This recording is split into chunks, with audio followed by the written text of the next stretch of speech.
नमस्कार, दर्श न्यूज देख रहे हैं आप और मैं हूं आपके साथ स्नेहा मनोज। देखिए, बिहार विधानसभा का मॉनसून सत्र चल रहा है और ऐसे में मॉनसून सत्र का आज दूसरा दिन है और ऐसे में पूरा हंगामा जो है बिहार विधानसभा के बाहर खूब देखने को मिल रहा है।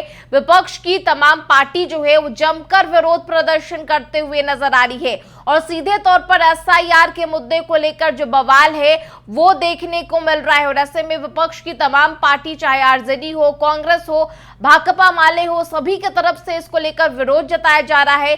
काले कपड़े पहनकर जो विपक्ष के जो तमाम नेता है, विधायक है, वो पहुंचे हैं और सीधे तौर पर जो सत्ता पक्ष के लोग हैं उन्हें विधानसभा के अंदर नहीं जाने दे रहे हैं और इस दौरान खूब हंगामा जो है वो साफ तौर पर देखने को मिल रहा है। और यही कारण है कि देखिए, विधानसभा का दूसरा वैकल्पिक गेट जो है वो खोल दिया गया है ताकि सत्ता पक्ष के जो लोग हैं विधानसभा के अंदर उन्हें जाने को मिल सके। तो पूरा हंगामा जो है वो मॉनसून सत्र के दूसरे दिन विधानसभा के बाहर खूब देखने को मिल रहा है और ऐसे में खूब बयानबाजी भी की जा रही है। चंदन मिश्रा हत्याकांड के जो आरोपी है उनका एनकाउंटर हुआ है, उसको लेकर भी खूब बयानबाजी हो रही है। इसके अलावा एसआईआर के मुद्दे को लेकर, लॉ एंड ऑर्डर के मुद्दे को लेकर के तमाम बयानबाजी जो है वो सत्ता पक्ष और विपक्ष के बीच जो है वो देखने को मिल रही है। तो ऐसे में देखिए, तमाम विपक्ष के जो लोग हैं, चाहे कांग्रेस के राजेश हो, इसके अलावा बाकी के जो विपक्ष के तमाम जो नेता है वो क्या कुछ कहते नजर आ रहे हैं, आपको सुनाते हैं। लोकतंत्र के काला दिवस, 35 लाख वोटरों के नाम बाहर किए गए जो 2025 के विधानसभा के चुनाव में वो वोट देने से वंचित हो गए। और यदि वर्तमान समय में और आने वाला विधानसभा के चुनाव में वोटबंदी जो की गई है एसआईआर के थ्रू और वोट देने से वंचित करने का जो रवैया है उसके खिलाफ हैं। और जब हमारे वोटर का ही अधिकार छीने जाएंगे तो हम सरकार को सदन कैसे चलाने दें। इसलिए आज के डेट में आज हम लोग विधानसभा के अंदर कोई भी सरकार के मंत्री, सत्ता पक्ष के विधायकों घुसने नहीं देंगे। एनकाउंटर हुआ है भोजपुर में, 2-3 लोगों को आनंद मिश्रा केस में जो है वो पैर में गोलियां मारी गई, कैसे देखते हैं? देखिए, ये गुंडा राज कायम है और गुंडा राज में असुरक्षित है। जो काम आपको पहले करना चाहिए, जो काम आपको 20 साल से करना चाहिए, आज जो है लोग, सत्ता पक्ष के लोग को समझ में नहीं आ रहा है कि अभी क्या करें। यदि ये कार्रवाई आज हुई है तो ये कार्रवाई पहले भी होनी चाहिए। उपराष्ट्रपति ने इस्तीफा दिया है सर, क्या कहेंगे? देखिए, उपराष्ट्रपति का सदन के एक गरिमा होता है और जिस तरह से जेपी नड्डा ने एकदम खड़ा होकर के जो उनके अधिकार में हस्तक्षेप किया है, उससे आहत होकर के जो है धनखड़ साहब ने इस्तीफा दिया है और उस सदन के अंदर अपने आप को अपमानित महसूस किया और अपमान से बचने के लिए उन्होंने इस्तीफा दिया है। धमका के इस्तीफा लिया है और किसी को बनाना है, किसी को वादा उन्होंने किया है, इसलिए हुआ है। इसकी जांच होनी चाहिए। बिहार पुलिस ऑपरेशन लंगड़ा चला रही है, 2 एनकाउंटर किया गया है, दोनों घायल हैं। सवाल है कि हम देख रहे हैं कि जात पूछकर लोग इनकाउंटर कर रहे हैं। हम अपराध के खिलाफ में हैं, अपराधियों के खिलाफ में हैं, लेकिन जाति पूछकर किसी की हत्या अगर की जाती है तो ये बर्दाश्त की बात नहीं है। और कुछ लोग, पुलिस पदाधिकारी ऐसे हैं जो सरकार के इशारे पर लोगों की हत्या कर रहे हैं और जो अपराधी हैं उसको संरक्षण भी दिया जा रहा है पुलिस पदाधिकारियों के द्वारा और नेताओं के द्वारा। आप देख लीजिएगा आगे क्या क्या होता है। कपड़ा काला जो पहने हैं उसको तो मैंने बताया है ना कि बिहार में वोटर पुनरीक्षण हो रहा है। हम उसके खिलाफ में नहीं हैं, हम हैं खिलाफ में कि हमारे वोटरों को काटा जा रहा है साजिश के तहत। वो अल्पसंख्यक हैं, वो दलित हैं, महादलित हैं, पिछड़ा हैं, ये सबका वोट काटने की साजिश रची जा रही है। लोकतंत्र पर ये सवाल उठता है कि ये जननी है बिहार लोकतंत्र की जननी है और इस यहीं पर लोकतंत्र को समाप्त करने की साजिश रची जा रही है। हम बिहार वासी रहते हुए लोकतंत्र की हत्या गला घोटने नहीं देंगे और ये पूरे देश को मैसेज जाएगा कि बिहार ही ऐसा प्रदेश है जो लोकतंत्र को बचाने में कामयाब रहा। ये सिद्धार्थ का वीआरएस हो गया। वीआरएस होगा, चुनाव लड़ने वाले हैं वो सब बहुत पैसा कमाया है सब ना।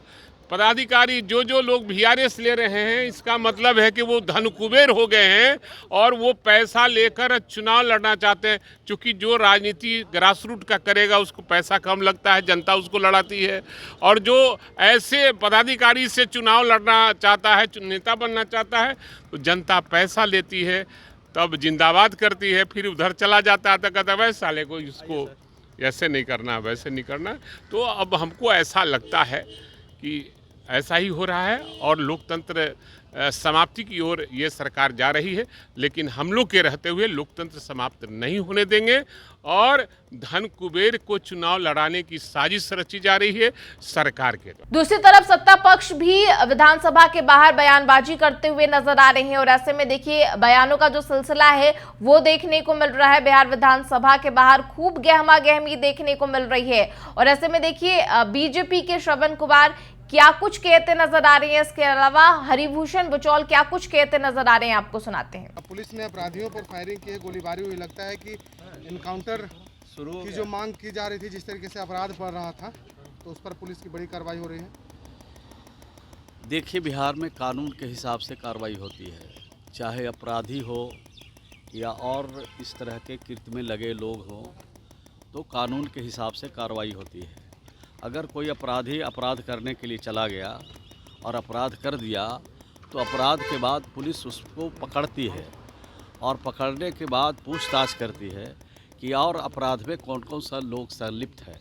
लेकिन अगर अपराधी कानून को अपने हाथ में ले, पुलिस पर फायरिंग करे, पुलिस को मारने के उपाय करे या पुलिस पर प्रहार करे, तो वैसे परिस्थिति में पुलिस को भी अपने डिफेंस में अपने बचाव के लिए फायरिंग करना पड़ता है या अपने बचाव में कार्रवाई करना पड़ता है। तो इस तरह की कार्रवाई से जो अपराधी हैं वो जानकारी मिली है कि वहाँ पर अपराधी को गोली लगी है, तो निश्चित रूप से पुलिस पर अगर कोई हमला करेगा तो पुलिस अपने बचाव में कार्रवाई से किसी की भी जान जा सकती है। एसआईआर को लेके विपक्ष आज भी सभा में और बिहार विधानसभा में नहीं, बिहार में तो मुद्दे कुछ है नहीं विपक्ष के पास, लेकिन विपक्ष अगर बहस चाहता है किसी विषयों पर, विपक्ष अगर सवाल कुछ करना चाहता है और सरकार से जवाब चाहता है, तो निश्चित रूप से बिहार की सरकार पूरी तरह तैयार है हर प्रश्नों के जवाब देने के लिए, हर विषय पर उनसे बहस करने के लिए। लेकिन नियम और कानून है सबके लिए। बिहार विधानसभा का कार्य संचालन नियमावली है और नियम के हिसाब से अगर कोई प्रश्न लाएंगे, कोई डिबेट चाहेंगे, कोई बहस चाहेंगे, तो उस पर सरकार निश्चित रूप से कार्रवाई करेगी, निश्चित रूप से उसमें भाग लेगी। अधिकारी लगातार वीआरएस ले रहे हैं चुनाव लड़ने की। अब तो उनकी इच्छा के बारे में कौन बता सकता है, उनसे ही पूछ लीजिएगा तो बेहतर रिजल्ट मिलेगा आपको। जगदीप धनखड़ ने भी अपने पोस्ट से रिजाइन कर दिया है। नहीं, वो आज हमने जो अखबार में देखा है कि वो लंबे अरसे से पेशकश कर रहे थे और उन्होंने जो अखबार में बात आई है, उन्होंने जो कहा है प्रेस और मीडिया के सामने कि वो उनका तबीयत ठीक नहीं है, स्वास्थ्य के दृष्टिकोण से वो चाहते हैं कि थोड़ा आराम करें, रेस्ट करें। तो इस हिसाब से उन्होंने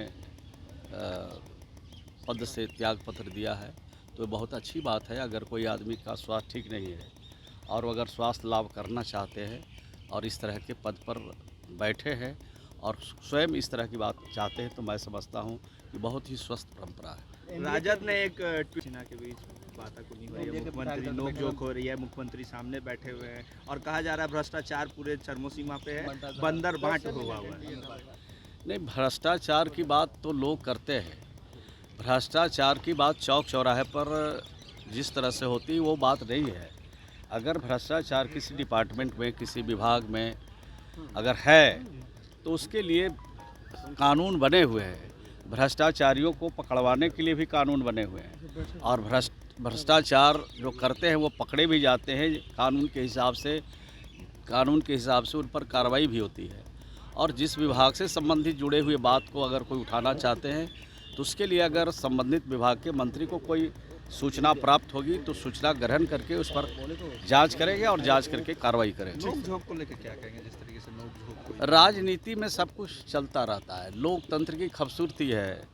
अगर नोक झोंक नहीं होगा, बातचीत नहीं होगा, बहस नहीं होगा, लेकिन इन मुद्दों को ज़्यादा राजनीतिक रंग देने की आवश्यकता नहीं है। ये सब चीज़ राजनीति में चलता रहता है। विपक्ष के साथ कैसे नोक झोंक होता है, सदन में कैसे नोक झोंक होता है, और बाहर जब हम लोग आते हैं तो दोनों मिल जाते हैं, मिल के बात करते हैं, राज्य के हित में, राज्य की समस्या के हल के लिए बात करते हैं। तो ये सब राजनीति में चलता रहता है, लोकतंत्र की खूबसूरती है। उपराष्ट्रपति का पद खाली होता है तो नीतीश कुमार के लिए विचार ये सब बात आप पूछ रहे हैं। अरे भाई, ये सब चीज़ें ऊपर से तय होती है, हमारे जैसे लोग इस पर क्या टिप्पणी कर सकते हैं। धन्यवाद। जता रहे SIR लॉ एंड ऑर्डर को लेकर। देखिए, विपक्ष के पास कोई मुद्दा नहीं है। बिहार का विपक्ष हताश और निराश है। आने वाले चुनाव में स्पष्ट हार देख करके अभी से वो काला कपड़ा पहन रहे हैं। आने वाले चुनाव में बिहार की जनता उनके चेहरे पर कालिक पोत देगी। SIR से नाराजगी है, कह रहे हैं कि जो यही तो मनसा है। क्या मृतक व्यक्ति का वोटर लिस्ट में नाम होना चाहिए? क्या बांग्लादेशी घुसपैठियों का नाम होना चाहिए? क्या एक व्यक्ति का 2-2 जगह 3-3 जगह नाम होना चाहिए? उनका जो बूथ लूट बंद हो जाएगा, बॉक्सिंग वोट बंद हो जाएगा, इसी में बिलबिला रहे हैं। हाफ इनकाउंटर और फुल इनकाउंटर अपराधियों के लिए बिहार में कोई जगह नहीं है। जो भी करेगा अपराध, उसको अंजाम तक पहुंचा दिया जाएगा। लग रहा है कि जाति देखकर आप लोग एनकाउंटर करवा रहे हैं। अब वो जो जाति की राजनीति करता हो, परिवार की राजनीति करता हो, क्या आरोप लगावेगा? यही लगावेगा। उपराष्ट्रपति ने इस्तीफा दे दिया है। देखिए, वो महामहिम है उपराष्ट्रपति जी, स्वास्थ्य के हवाला देकर के इस्तीफा दिए हैं। इस पर कोई टिक्का टिप्पणी नहीं होना चाहिए। चर्चा है कि शिक्षा विभाग के ACS ने भी BRS दे लिया है। हाँ, तो दे दिए हैं तो बहुत दिन सर्विस किए, उनकी पत्नी भी IAS है, बिहार के दूसरे माध्यम से भी सेवा कर सकते हैं। वो चुनाव लड़ने वाले हैं। अभी हम नहीं कहेंगे। नीतीश जी को क्या उपराष्ट्रपति बनाने वाले हैं क्या? अब ये भी हमारे बस की बात नहीं है। अगर बन जाए तो बड़ी अच्छा होगा बिहार के लिए। भाग्य की बात, सौभाग्य की बात होगी। जो है पूरा बिहार के लोग देख रहे हैं और इनको बैठ करके सदन के अंदर में जो भी बात रखना चाहिए। इस तरह से हंगामा करने का कोई कारण भी नहीं है। चर्चा आप कराएं। चर्चा किस बात पर? SIR और सबसे पहले तो इनको ये स्पष्ट करना होगा कि किस मुद्दा पर ये कर रहे हैं। अगर वोटर लिस्ट का शुद्धिकरण हो रहा है तो इसमें एतराज़ किस बात का है? और जिस गरीब को हर मामले में ये मोहरा बनाते हैं, किस गरीब का बात कर रहे हैं? उस गरीब का जिसको सब पता है, जो हमारे अत्यंत पिछड़ा वर्ग के लोग हैं, दलित वर्ग के लोग हैं या अन्य किसी भी वर्ग के लोग हैं, सबको पता है कि ये वोटर लिस्ट का सत्यापन हो रहा है और उसमें किनको नुकसान हो रहा है। ये क्यों नहीं खुलकर, अगर इनकी ताकत है तो ये खुल करके बोले कि किसके लिए हो रहा है। ये इनको बोलना चाहिए ना। एक लोग कोई नहीं छूटेगा, एक भी आदमी जो उनके कौन वोटर है, यही तो हम कह रहे हैं कि स्पष्ट करने के लिए। वो बोलते क्यों नहीं है? जो विदेश में रहेंगे, जो यहाँ नहीं रहेंगे और बूथ पर जा करके फर्जी वोट गिराएंगे, तो ये नहीं चलने वाला। मंत्री जी काउंटर शुरू हो गया है। चंदन मिश्रा वाला मामला अभी आपको मालूम है ना, इससे पहले भी इनकाउंटर हुआ था। सामने और जो लोग भी अपराध करेंगे, इस बात को आप समझ लीजिए कि जो अस्पताल में हत्या हुई और यही अगर 2005 से पहले घटना होती तो उनका कहां से गिरफ्तारी होता, ये आप समझ लीजिए। लेकिन इस राज्य में कहां से गिरफ्तारी हुई? कलकत्ता से घसीट करके लाया गया है।